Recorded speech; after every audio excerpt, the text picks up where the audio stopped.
the topic that opens Parashat Matot is the topic of vows, nedarim. So that's what we want to talk about. And actually, when we're talking about vows, we're really talking about how should we approach, how should we treat the physical world, physicality, with all its different pleasures and enjoyments, and what's the proper holy approach, cognitive, psychological, spiritual approach to physicality. That's really the topic behind the topic of vows, of nedarim. So, but let's start with what is a vow? What does the Torah tell us about vows? And what does halacha tell us about vows? And then we'll go into the Hasidic realm, and then we'll really try and feel what it means to us. So what is a vow? A vow, neder, right, in Hebrew, a vow is when the Torah, let's put it this way, the Torah tells us things that we must do, and it tells us about things that we mustn't do. There are things that are chiyuv, that we have to do them, positive commandments, and there are things that we mustn't do, and we shouldn't touch it. That's negative commandments. And then there's the space in between. And the space in between, that's really the hardest part. The space in between is the space of the permissible, the mutar. Mutar is something that it's up to you. You have to decide. It's up to you. If you want to do it, you can do it. If you don't want to do it, you don't do it.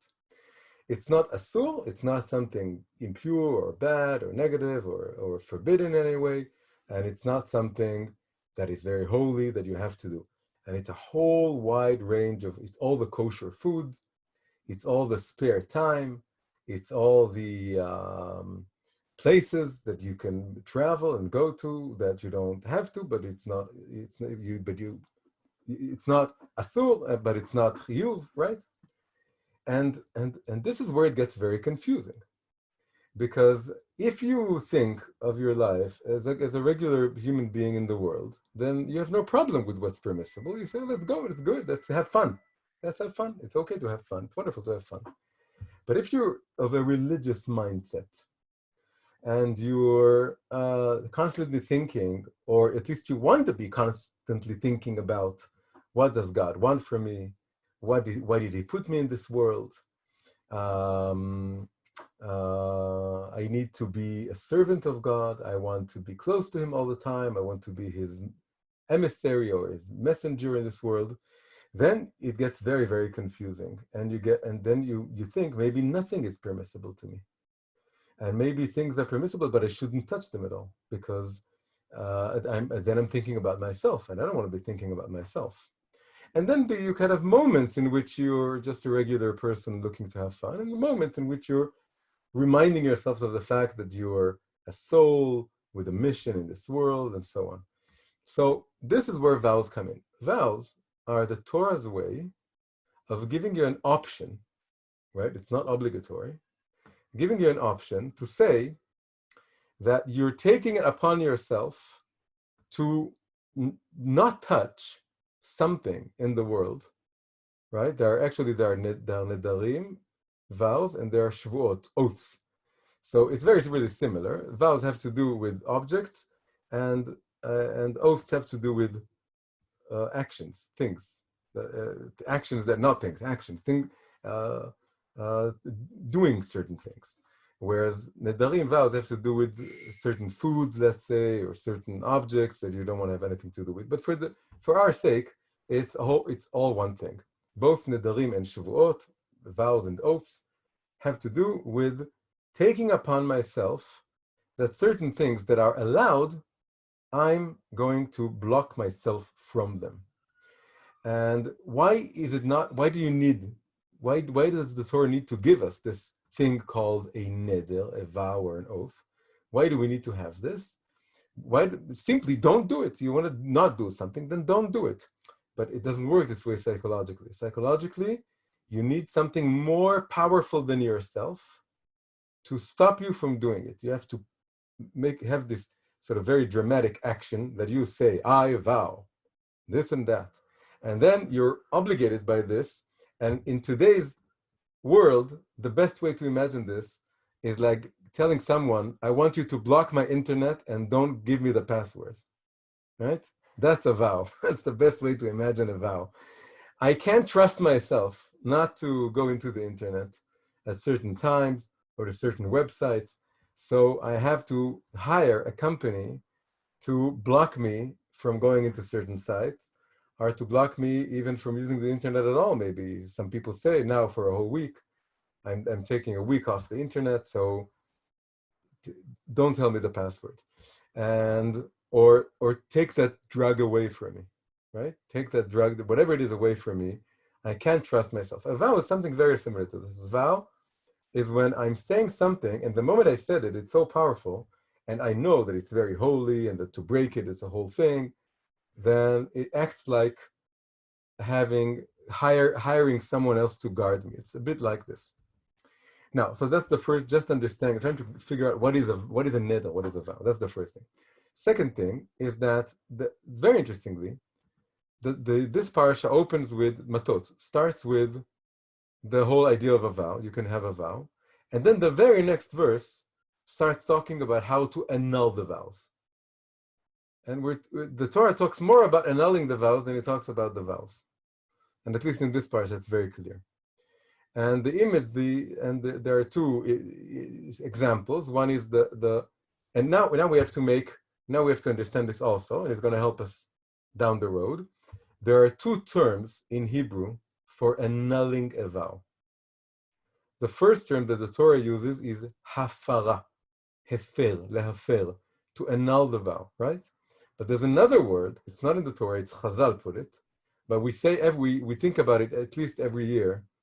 In Rosh Hashanah and then Yom Kippur, it's called hatarat nedarim. It also means to annul the vow or to break the vow in some way, but it's one letter apart. It's hafara and hatara. Hafara is, again, if you translate it, it's the same word. It's to annul the vow, but it's two different things. So hafarat nedarim comes from the Torah, and it goes like this: a daughter is saying a vow, and then the father says, you said you took upon yourself, but I'm breaking your vow. I'm your authority, and I'm telling you, I don't allow you to. So you did take the vow. We don't ignore the fact that you took it, but it gives the father permission to lehafer, to annul the vow of the daughter. And the same also goes for a husband and wife. It's a bit different. It's not a father and a daughter, but there's also something that, in a way, at least in classical society today, with womanhood rising, it's changing. But the woman, the wife, her husband had more authority over her than we like to think today. But that's how it was. So it's very similar. The wife can take a vow, and then the husband can annul it. So it's the father to the daughter, or let's say a parent figure to the child, and it was also in the context of husband and wife. Anyway, that's hafarat nedarim. Hafarat nedarim says you made the vow, but there are people with authority to break your vow for you. You can't break your own vow, but someone who is more authority than you can break the vow for you. This is hafarat nedarim. And then there's also hatarat nedarim. Hatarat nedarim, which is like, in Hebrew, it's like untying. It's like untying the knot. It's the same verb. Lehatir is to untie the knot. It's something more extreme, and there are a lot of debates about this in halacha. And this says, and this can do either an expert or three people. And we do this before Rosh Hashanah, and which is you stand before three people, or in Chabad it's 10 people, and you say, I ask you to untie, break retroactively all the vows that I made, and also ahead the vows that I'm going to make by mistake later on this year, or that in advance I want you. And the whole idea of hatarat nedarim is not that I'm breaking a vow that was made, is that I'm untying it retroactively as if it never happened. This is hatarat nedarim. Hatarat nedarim is you can come to three people or one expert, and he's asking you something like, if you had you known all the consequences of your neder, would you still have made it? And if you say no, because I didn't really realize what I was taking upon myself, that's enough for, okay, it's nullified altogether. It never happened. It's a different thing. So we have the concept of nedarim, vows, which is I'm afraid of my own yetzer, that it's going to pull me in all kinds of directions. I know it's mutar, I know it's permissible, but I'm scared of myself in a way. I'm scared that I'm going to be tempted by all kinds of things, and I want to be even holier than the basic obligations of the Torah, and therefore I'm going to take upon myself not to touch them. And then there are two ways of nullifying it. One is someone with an authority, like a father or a husband, says, I'm just breaking it for you. And then something more extreme, which is to untie it as if it never happened at all. And this is, and regarding this second form of nullification, Chazal said something very interesting and extreme. They said it has no foundation in the written Torah at all. It's completely a chidush of Chazal. And they said, Heiter nedarim, the idea of hatara or untying as if it never happened, is, and then they used a very interesting expression, and it's going to become more meaningful later on. They said it's porchin ba'avir ve'en lahem al ma she'yismochu. It's flying in the air. The whole concept, the Torah doesn't say anything about this second, more radical form of nullifying the vow, which is called hatara. So Chazal themselves say it has absolutely no foundation in the written Torah. We made it up.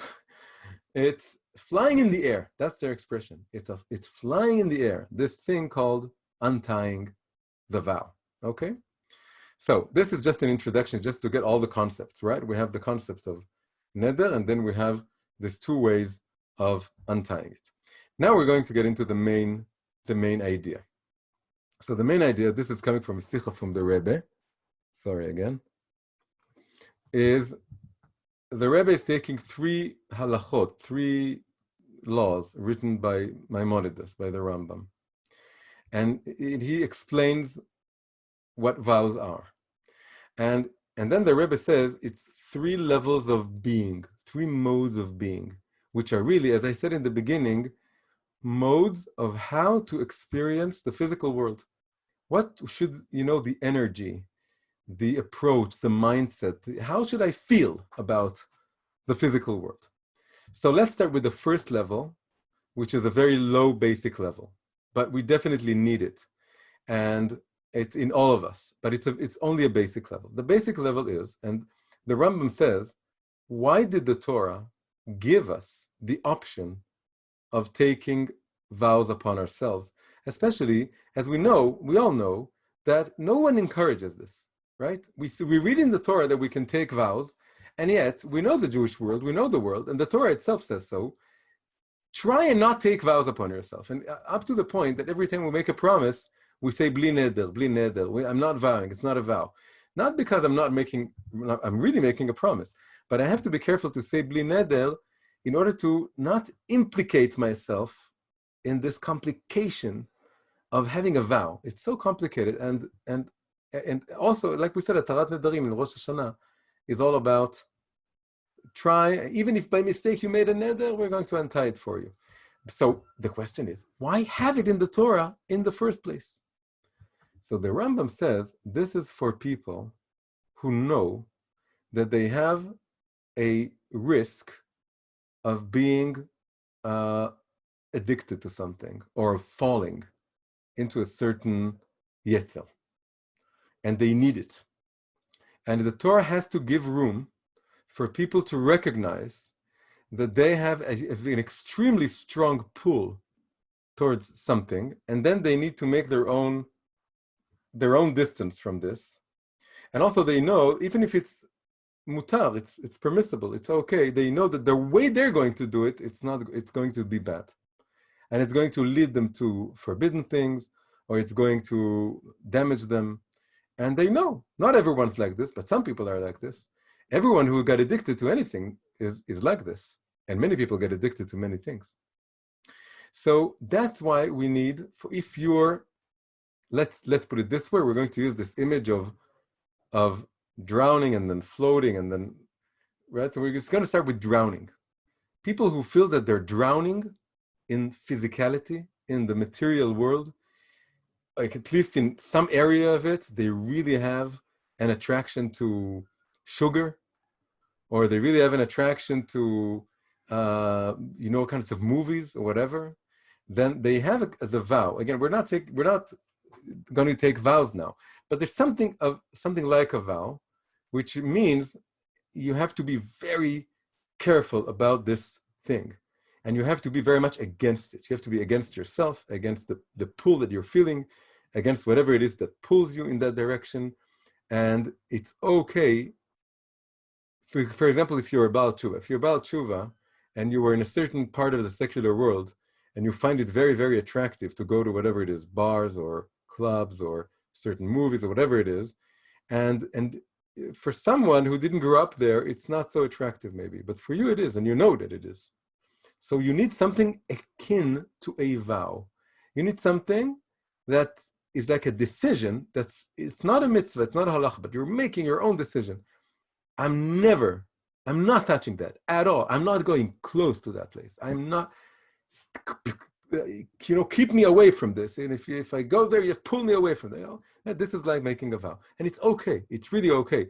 Because sometimes when we're drowning in the waters of physicality, of the material world, we need something stronger than just a regular halachic mode of being. We need to be able to take upon ourselves more extreme vows because we know ourselves. And that's why the Torah put this thing called vows. That's why Hashem put this thing called vows in the Torah. But it's not the regular, normal, healthy, rational, middle of the road, normal way of living. That's what Maimonides says. It's okay if you're weak, if you're addicted, if you're tempted to make this kind of hyper extreme decision of distancing yourself from something. But it's only, b'di'evid. It's for particular situations. This is the first level of being, of looking at the physical world. You're very much in the physical world, you're attracted to it, and you need to take extreme measures to make sure you don't drown more, or that you stop drowning at all, that you start raising your head above the water.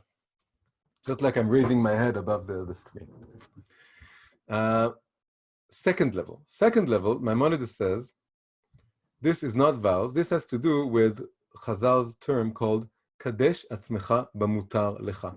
Sanctify yourself in what is permissible to you. There is the permissible, and you can enjoy it within the limits of reason. Kadesh atzmecha mutar lecha, sanctify yourself is, you don't need extra, you don't need, to lock yourself in a room, to lock something in a room and throw away the key. You don't need to have other people, not telling you the password, or you don't need to make extreme decisions that you're not going in the direction of whatever it is that you want to. No, you're in control, you're in charge, you're a rational human being, and you're coming to whatever it is, the physical world, with a kind of balanced way of saying, well, this is okay. Taking a vacation once in a while, it's okay. I'm not getting addicted to it. I'm not going to take 2 days off every week. I'm taking a vacation every once in a while, and you have the reasonable capacity to make reasonable choices, and you don't need vows.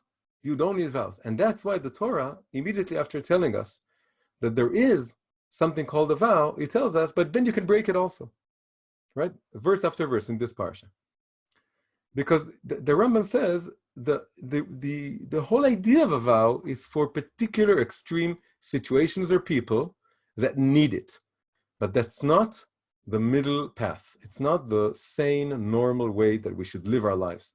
And that's why we're saying, don't take vows upon yourself. Don't be extreme. Live your life, come to the permissible with care, with, think about it, think how much you should do it, and do you want this cake or you don't want this cake? If you take the cake, it's not that terrible, and maybe, but don't take too many cakes. That's now the third level is is also in Maimonides, but it's in a different place. It's very early on. And the Rebbe says this has to do with something called, which is very Hasidic. It's called Bechol Drachecha Da'ehu. Bechol Drachecha Da'ehu is everything comes from Hashem, both the spirituality and the physicality. And you can serve Hashem in all levels. And this third level is something that is not just drowning in the physicality, like the first level. It's not just floating above the water. I didn't say this before, but that's like the second level. The second sane, normal way of life level is that you're floating, but then you also know that if you're going to drown, you have the vow to save you from the drowning, but try and float most of the time. But then there's this way of flying. Flying is the third level. The third level, which is what the Rebbe says we should really aspire to, is not just saying, I'm going to live a normal, sane life, which is then you're also very suspicious of the physical world. You're just counting on yourself. You're not counting on your vows. You don't need vows to save you. You can save yourself. But in the third level, you don't need saving, because the whole object of your soul coming into this world is to clarify and rectify the physical world. This is what Chabad likes very much, which is Nit'ava Kadosh Baruch Hu liot lo dira b'tachtonim. Hashem, the Kadosh Baruch Hu, has a desire to rectify the physical world and make the physical world a dwelling place for the divine light. He wants to come here and dwell among us. And that means that we have to very much deal with all the things that are permissible to us, all the different places and people and things and emotions and thoughts and ideas that are not strictly Torah, because that's already God's dwelling place. And that's not what's asur and impure, which is not to be, it's not up to us to rectify. That's for the Mashiach to rectify. So everything that's in between, that's what you're here for. You're here in order to come into hobbies and music and philosophy and traveling and dreaming, all kinds of things, literature, all the things that are in the permissible realm, that it's unclear what you have to do with it, is when you're coming from the third level, you're not even thinking about taking a vow, or instead of taking a vow, I should just trust myself. Because both these mindsets, both these approaches of the first two levels, they have to do with this level of what's mutar, has nothing really to do with my avodat Hashem, with serving God. It's just, it exists there. And the question is, in the first level, I'm terrified by it. In the second level, I'm not terrified by it. I'm just careful with it. But in the third level, it's not terrifying. And it's not just something which I have to be careful about. It's something which I have to go into and try and rectify and clarify and find the holy sparks within it. And try and connect the dots and see how God is also present in this level. And that's what most people are in the world are doing all the time. Most people in the world are, what interests them really, it's not the asur things. Many of them do, of course, but many of them, they care about the mutal things.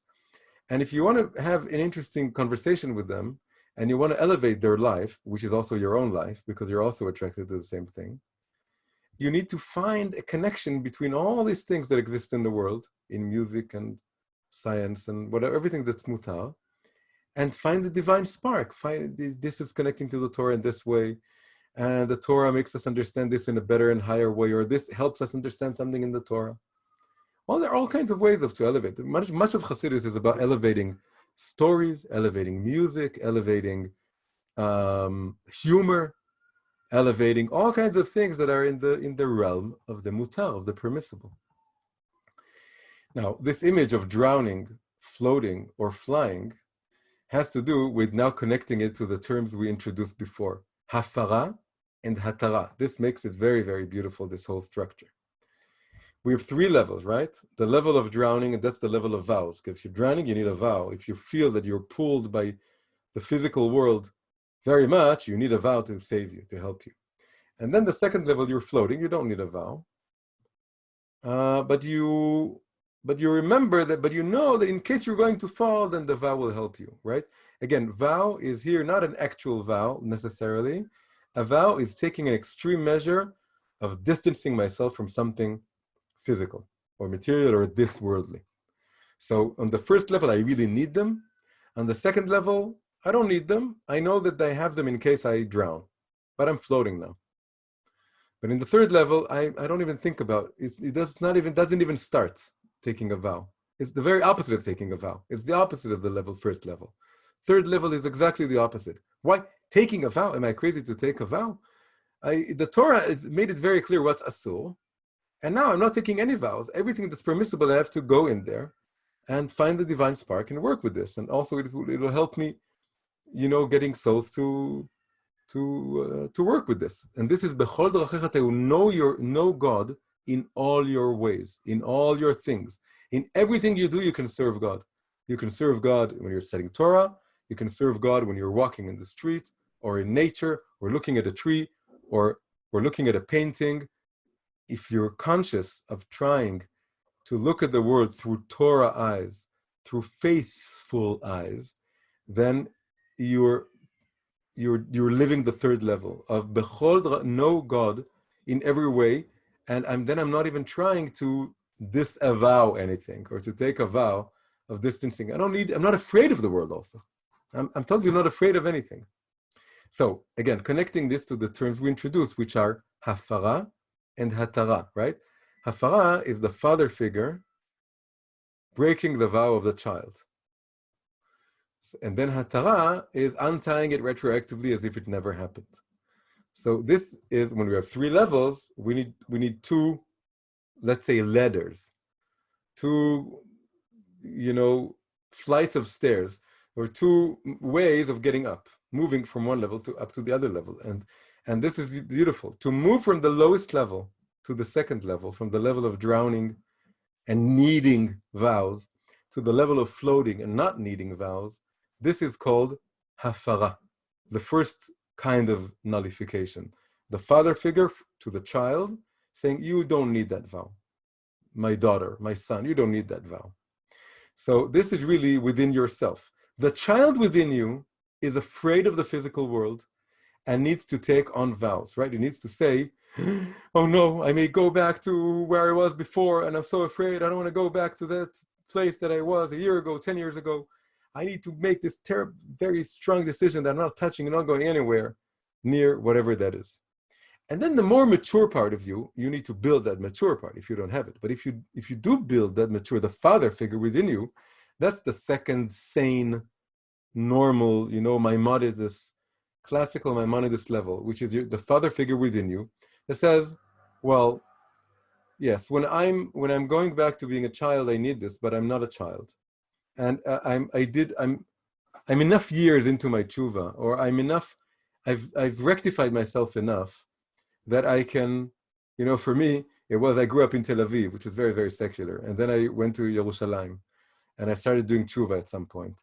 And then the first level of drowning or trying not to drown is I was absolutely terrified of going back to Tel Aviv. Just actually being in Tel Aviv and walking in the streets would remind me of my previous life, so to speak. And I had to take a kind of vow. The vow was, I'm not going to Tel Aviv. I'm not going anywhere. I'm going to avoid it as much as I can. But then at some point, I was enough years into my tshuva, and then I had this father figure which could break the vow of the child. The child was the early years tshuva, me, which made a vow, I'm not going into Tel Aviv. But then as the years went by, I had this father who could break the vow of the child. Says, you made this vow. I understand you. You need that vow. But now I'm here also. I'm the father figure. I'm the adult. And I'm enough years in my tshuva. I'm confident enough. I can go back to Tel Aviv. And it's not going to hurt me. I'm floating. I'm not drowning. I'm floating above everything, this worldly things. And I can go there. And it worked. I went back to going to Tel Aviv. And lo and behold, I didn't become a secular the moment I came in there, like I was afraid that I was going to be before, right? Because I had the father to break the vow of the child within me. So breaking the vow, hafarat nedarim, is like going from the first level to the second level. But then we want to go to the third level. That's really where we want to be. We want to be not just, I'm not afraid of X, Y, Z earthly things that are going to hurt, damage my sanctity, my holiness, my kedusha way of life. I want to be so free of it, that I can actually going back to enjoy it in a way. I'm not going to enjoy it in the old kind of way, because I'm not there anymore. I am connected to my neshama, to my soul, to the Torah, to God. And now I can just enjoy it. I can see the holy spark of it. I can go back and meet my friends from Tel Aviv, and we can have a nice conversation. And I'm even going to learn something from them, and I can also teach them something.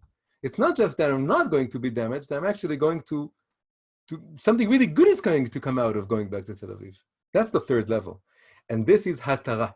This is untying the vow as if it never happened. And the reason Chazal said about this hatara thing, that it's flying in the air, that it's completely unfounded in the Torah, says the Rebbe, is because it has to do with your neshama, which is flying above the world. It's not afraid of the world at all. It's not confused about the world. It knows very much what's real and what isn't, what's high and what's low, what's holy and what isn't. And it's so connected to itself and to Hashem that it can go back to the world and know God in all of your ways, in everything. Both the chayav, what you have to do, which is holy, and the secular. The secular has a lot of holy sparks also. You can enjoy it. So very, very beautiful structure. So again, we have the first level, which is, and they're all real, right? The Torah gives room to all of them. This is very important. We can't start off at the third level. We can't start off. The Torah starts by telling us sometimes, some situations, you need vows. And then, but try and use that vow in order to become strong, so that you're a mature human being, and then you're walking on the second level. And then Chassidut comes. It's hinted at by the Maimonides. He says this, but the Chassidut says this is the thing, is the third level of trying to be very much at ease with the world and trying to see everything is coming from Hashem and not coming from the world from a terrified kind of place, or even from a sane, normal way, which the main merit of the second level is that it's not the first level, that you're not terrified. But we want not to be just not terrified, we want to be, to be joyful about it. We want to come to the world in a very positive way. We want to elevate the world, not just not drown. That's not an ideal to aspire to, just not drowning. Floating is a very sad kind of mode of being. We want to fly. We want to fly, and then when you're flying, also there's these birds that every once in a while they go down and they pick a fish and they go back up. When you're flying, you can also go into the water sometimes, and you can take whatever you want, go back up. That's like taking the sparks. So another thing to add to this, which really helps also, is everyone who studied a little bit of Chabad knows that there's an animal soul and a divine soul, right? And if you study a little bit more of Chabad, you know there's another soul in between, and that's called the intellectual soul. There's the animal soul, the intellectual soul, and the divine soul. And they correspond to the three levels, and it also really helps. Which part of me is in the danger of drowning? Of course, it's my animal soul. And it knows that it's very much tempted by earthly, mundane things. And that's the part of me, of all of us, that needs vows. And that's why the Torah put the thing called the vow in the Torah. That's why it's there. That's why Hashem put it there. Because when our animal soul becomes strong, we need to take strong measures against it. Okay. So the animal soul needs vows, again, quote unquote, in the wide sense of the term, which is taking extreme measures to make sure we don't fall, we don't drown, but we feel that we may drown. That's right? So the animal soul needs vows. And then the level that floats, That's the intellectual soul. That's what the intellect does. It's rational, it's thinking, it's critical, that's the father figure in comparison to the child. The child is more like the animal soul, and the father is more like the intellectual soul. And then the father is the part that floats, and then that's the intellectual soul. And it says there's room for vows. I'm not untying them. I'm not saying they never happened. I'm saying they happen, and there's room for them. But let's try not to fall. And if we fall, use the vow to lift you up. And then when you don't need it, I'm going to break your vow for you. And then you'll float with me. That's what the intellectual soul offers the animal soul. If you drown, the vow can save you, but God willing, I'll help you float with me. We'll float together, and we'll be floaters. We'll float through life until this life is over. We'll float, and we won't drown. But then comes the divine soul. And being connected to a divine soul is aspiring to a kind of way of looking at the world, which is looking at the world from a very high perspective, which says, of course, all spiritual things are wonderful and holy, but physical things are just as equally important. You know, there's this whole debate between Shammai and Hillel. Shammai says the heaven were created before the earth, and Hillel says the earth was created before the heavens.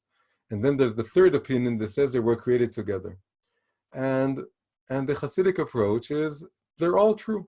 Sometimes heaven is more important than earth. Sometimes earth is more important than heaven. That's Hillel's way of looking at the world. And so what this highest level has, it's in a way, it's more compassionate. It has more of a good eye regarding the physicality. Because the second level just says physicality is dangerous, but we have the ability to float. We're not going to drown. We can trust ourselves to float. But that's not a compassionate, positive, holy, Hasidic, deeply faithful look at the physical world. To have that kind of approach, it's not just floating.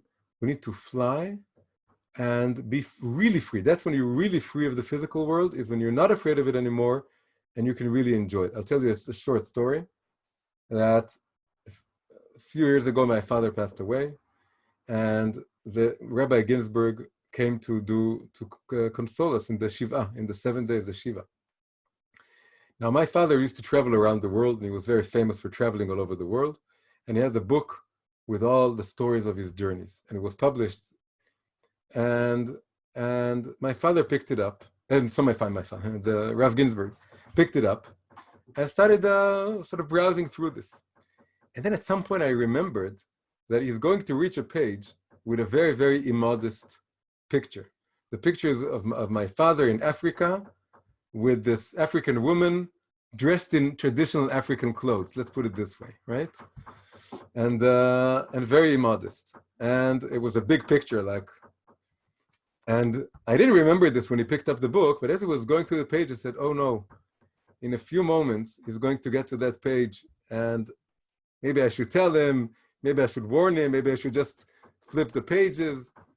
And then what happened was I really strongly remembered this. Instead of going through the book, and then he flipped the page, and the page was there, and he looked at it just as he looked at all the other pages. It was just the same amount of time, sort of like a second and a half, or 2 seconds, and then went into the next page. And you couldn't feel anything. You couldn't see anything. He didn't cringe. He didn't go squint. He didn't close the book or shut it down. It was just, it's there. And the thing about this was so strong for me. This was for me an illustration of the kind of flying mode. And again, and the other, which I told you about, is going back to Tel Aviv, not just not being afraid of Tel Aviv, being able to float or survive. I survived Tel Aviv. I went to Tel Aviv and I survived. I came back and I'm still doing tshuva. I'm still dati. But then the third part of my evolution with Tel Aviv was that I went there to meet my old friends and have a Torah class and teach them and have this very interesting dialogue with them, which benefited really both of us, because I could get something from them, which I distanced myself from, and they of course could get a lot of Torah from this. and this is also flying. And so this is, right, these are the three levels of trying to look at the physical world. And there's really room for all of them. You can also say it's also a little bit of submission, separation, sweetening, of course, right? It goes together with all structures like this, that the animal soul needs a lot of submission, and then that's why the Torah gives it the thing called vows. You need a vow. You need sometimes a lot of achna'ah, a lot of submission, because you know yourself, and you know that you're tempted by something, so stay away from it. And then Havdalah, the separation, is the floating level, the level of Kadesh atzmecha b'mutar lecha, sanctify yourself with what's permissible to you, right? It's permissible, but try and live a holy life with the permissible, and you don't need any vows for this. And this is Havdalah, you're separating yourself, your intellectual soul from your animal soul, and yourself from surroundings, and you're not drowning. You're floating is like separation. You're separated from the water. You're not drowning in the water. You're separated, and you're able to look at it and think about it and try and see what's kosher, what's not kosher, what's in the realms of the reasonable, what isn't in the realm of the reasonable. And then sweetening, of course, is the level of the divine soul, the level of flying, the level of looking at this world and enjoying it and seeing the beauty of it and seeing the humor of it. And also means being more compassionate to all the drowners. That's maybe one last point to add. There's something very beautiful. There's biologically and also in the Torah, there's a deep connection between fish and birds. They're very different from, ground, dry land animals. There's something very similar about them. And in a way, you can say that flying is a bit like swimming, and swimming is a bit like flying.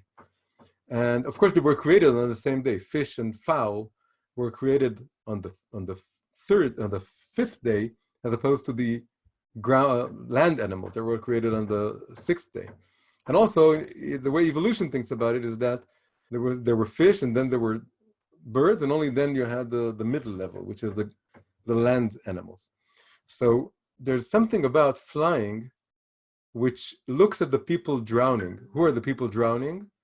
It's what the Torah called the Reshaim, right? It's people who are doing sins, who are drowning in the physicality, right? In the teva. Teva is nature, and also has to do with litboa, same root, same word.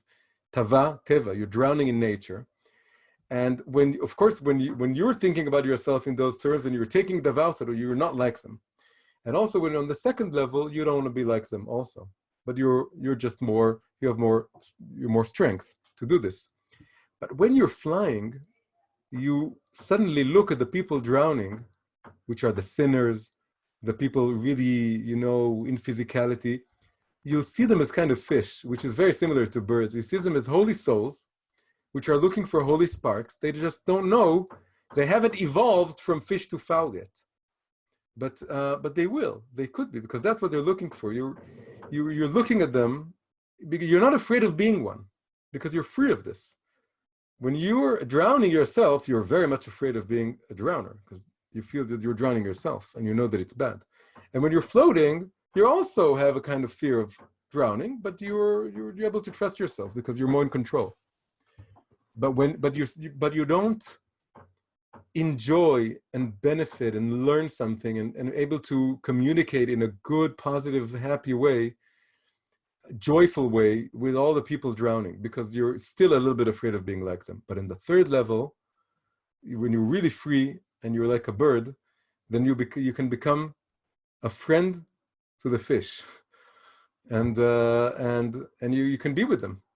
And it's fun and it's nice, and there's a similarity between the fish and the birds, and then maybe they could become birds also, and maybe you can learn from the fish how to be even a better bird, because a bird sees God everywhere, right? When you're flying, you see God in physicality just as much as you see God in spirituality. It's all made by God.